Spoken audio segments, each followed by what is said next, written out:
हम उसे याद बहुत आएंगे, हम उसे याद बहुत आएंगे जब उसे भी कोई ठुकराएगा।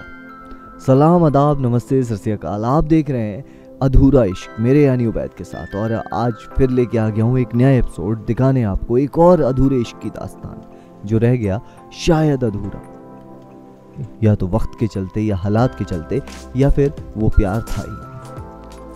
आज मैं जिन दो सितारों की आपको अधूरे इश्क की कहानी दिखाने जा रहा हूँ, वो दो सितारे ऐसे दो सितारे हैं जिनमें उम्र का भी फासला था और ये पहली नजर का भी प्यार था।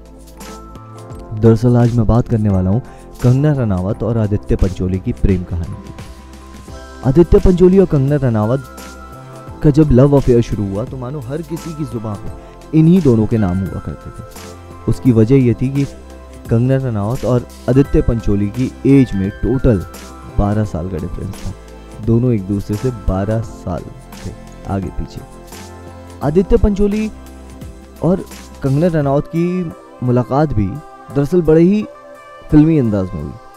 हुआ यूं था कि मुंबई की बारिश में आपको पता ही है, जब बरसती है तो बस बरसती चली जाती है और रुकने का नाम नहीं लेती। 15 साल की उम्र में घर छोड़ दिया था कंगना रनावत ने, और उसके बाद दिल्ली आके रहीं, और फिर दिल्ली से उन्होंने अपना सफ़र तय किया मुंबई का, क्योंकि उन्हें सिर्फ और सिर्फ एक्ट्रेस ही बनना था। मुंबई के ट्रैफिक सिग्नल पे भीगते हुए उनको एक गाड़ी दिखी। उन्होंने उस गाड़ी से लिफ्ट मांगी तो उन्होंने अंदर बैठे हुए शख्स को पहचान लिया। वो शख्स कोई और नहीं, आदित्य पंचोली थे। आदित्य पंचोली ने इनको इनके घर तक छोड़ा और वहीं पे इन्होंने आदित्य पंचोली का नंबर ले लिया। आदित्य पंचोली ने अपने एक न्यूज़पेपर के इंटरव्यू में ये भी बताया था कि कंगना रनावत मुझे तब तक फ़ोन करती रही जब तक मैं उनसे नहीं मिला, और फिर एक दिन मैं उनसे मिलने गया। जब हम होटल में एक साथ बैठे हुए बात कर रहे थे तो मैं उसी पल में उनके प्यार में पड़ चुका था, क्योंकि जब मैंने उन्हें पहली बार देखा था मैं तभी से कंगना को प्यार करने लगा था। कंगना को फिल्में चाहिए थी, अब कंगना को इससे बेहतर तरीका कुछ नहीं समझ में आ रहा था। कंगना ने पूरी तरीके से कोशिश की कि आदित्य पंचोली को वो मना ले, और आदित्य पंचोली भी अब उनके साथ काफ़ी वक्त बिताने लगे थे। बात तो तब सबके सामने आई और नज़र में आई कि जब कंगना रनावत अपना पीजी छोड़ के एक वर्सोवा के बड़े से फ्लैट में रहने लगी। दरअसल ये फ्लैट किसी और का नहीं, आदित्य पंचोली के एक दोस्त का था, जो कि खाली पड़ा हुआ था, और उन्होंने वो कंगना रनावत को दे दिया था। हालांकि इस लव अफेयर के बारे में आदित्य पंचोली की वाइफ जरीना वहाब को पता चला था, लेकिन उन्होंने ये बात कह के टाल दी कि जब आपका पति आपसे 8 साल छोटा हो तो उसके लव अफेयर के लिए आपको हमेशा रेडी होना रहता है। दरअसल आदित्य पंचोली अगर बाहर लव अफेयर भी करते हैं तो उससे मुझे कोई इशू नहीं होता है, क्योंकि मैं जानती हूँ इंसान कभी ना कभी आके भटक जाता है, लेकिन उसी के साथ वो अपने परिवार को लेके पूरी जिम्मेदारियाँ समझते हैं। और आदित्य पंचोली के साथ ये अच्छी बात भी है कि वो चाहे जितने भी गुस्से में रहें, चाहे जितने भी उनके झगड़े हुए हों, लेकिन उन्होंने अपनी कभी फैमिली का साथ नहीं छोड़ा, और शायद इसी वजह से आज भी वो अपनी फैमिली के साथ स्टैंड करते हैं।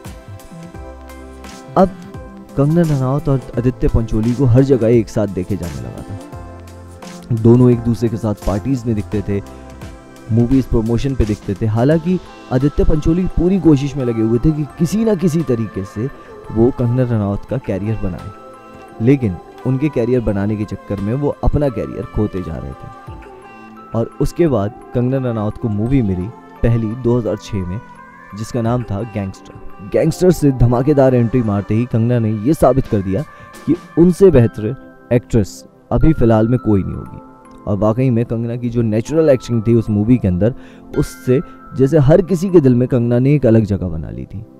हर कोई कंगना को पहचानने लगा था, जानने लगा था। इसके बाद से बातें और सामने आई जब एक मूवी आ रही थी शकला का बूम बूम। शकला का बूम बूम के अंदर आदित्य पंचोली की बेटी सना वो मूवीज करना चाहती थी। उनका उसमें ऑडिशन दिया उन्होंने, उसमें हो भी गया, और उस मूवी के लिए उनको स्क्रिप्ट भी मिली, और वो साउथ अफ्रीका भी गई, लेकिन उन्हें साउथ अफ्रीका से अगले ही दिन वापस भेज दिया गया। और पता है आपको सना की जगह पे उस फिल्म के अंदर किस हीरोइन को लिया गया?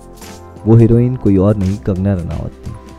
कहा यह जाता है कि आदित्य पंचोली ने पर्सनल रिक्वेस्ट करके कंगना को उस फिल्म के अंदर रोल दिलवाया था। उसके बाद से कंगना की बैक टू बैक फिल्में आने लगी। लेकिन इसी बीच में जब शकला का बूम बूम की शूटिंग खत्म करके कंगना वापस इंडिया आई तो आदित्य पंचोली और इन दोनों के बीच में झगड़ा हुआ। दरअसल आदित्य पंचोली ने अपने एक इंटरव्यू में बताया कि कंगना जब शकला का बूम बूम की शूटिंग कंप्लीट करके इंडिया वापस आई तो मैं उनसे मिलने गया और मैंने उनके फ़ोन में कुछ ऐसे मैसेज पढ़े एक एक्टर के जो कि शायद मेरे लिए होते थे सिर्फ, और ये देख के मैंने अपना आपा खो दिया और कंगना पे हाथ उठा दिया। लेकिन हमने फिर सुलह भी की और फिर हम साथ रहने लगे खुशी से। लेकिन उसके बाद भी अब रिश्ते बिगड़ने की शुरुआत हो चुकी थी क्योंकि आदित्य पंचोली को अपने लिए इतना ज़्यादा पॉजिटिव होता देख कंगना को भी समझ में आ गया था कि अब चीज़ें हाथ से निकलने लगी। कंगना और आदित्य पंचोली की और झगड़े जब शुरू हुए जब कंगना की मूवी राज 2 आई और राज 2 मूवी के अंदर उन्होंने अध्ययन सुमन के साथ काम किया। अध्ययन सुमन के साथ काम करते वक्त ये दोनों एक दूसरे के बेहद करीब आ गए और इस बात को लेके भी फिर से आदित्य पंचोली और कंगना के बीच में झगड़ा हुआ।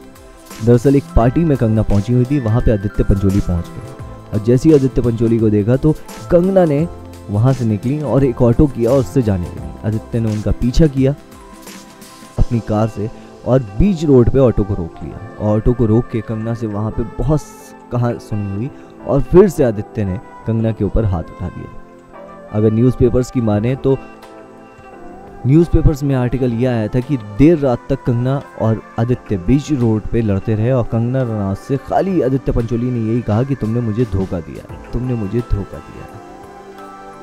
उसके बाद से कंगना और आदित्य पंचोली पूरी तरीके से अलग हो गए थे। कंगना ने का नाम कई एक्टर्स के साथ जुड़ा, हर एक्टर्स के साथ कुछ ना कुछ कहानी, लेकिन शायद आदित्य पंचोली उन्हें सच में प्यार करते थे, तभी उन्होंने अपने कैरियर को दांव पे लगा के इनके कैरियर को ऊपर बढ़ाया। और आज जैसे कि हम सब जानते हैं कि कंगना रनौत बॉलीवुड की एक बेहतरीन एक्ट्रेस है, लेकिन उसके साथ ही उनका इश्क अधूरा भी रह गया। इंसान अपनी मंजिलों पे तो पहुंच जाता है, लेकिन कहीं ना कहीं वो मंजिलों पे पहुंच के जब खुद को देखता है तो सिर्फ और सिर्फ खुद को तन्हा पाता है।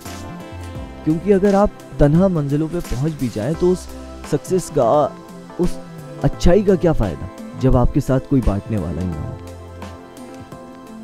इन दोनों का रिश्ता क्यों खत्म हुआ और क्या क्या वजह रही ये तो मीडिया के सामने आज तक नहीं आ पाया, लेकिन सबको यही लगता था कि कहीं कंगना और आदित्य शादी ना कर रहे और शायद इनका इश्क पूरा हो जाता अगर बीच में गलतफहमियां और धोखेबाजी की दीवारें ना आती। ऐसा ही तो होता है ये इश्क। कल फिर दिखाऊंगा आपको मेरे यानी उबैद के साथ अधूरा इश्क में एक और फिल्मी दास्तान और सुनाऊंगा आपको कैसे हुआ वो अधूरा इश्क।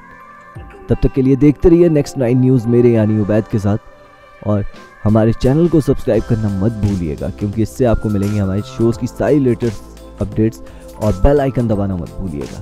Thank you.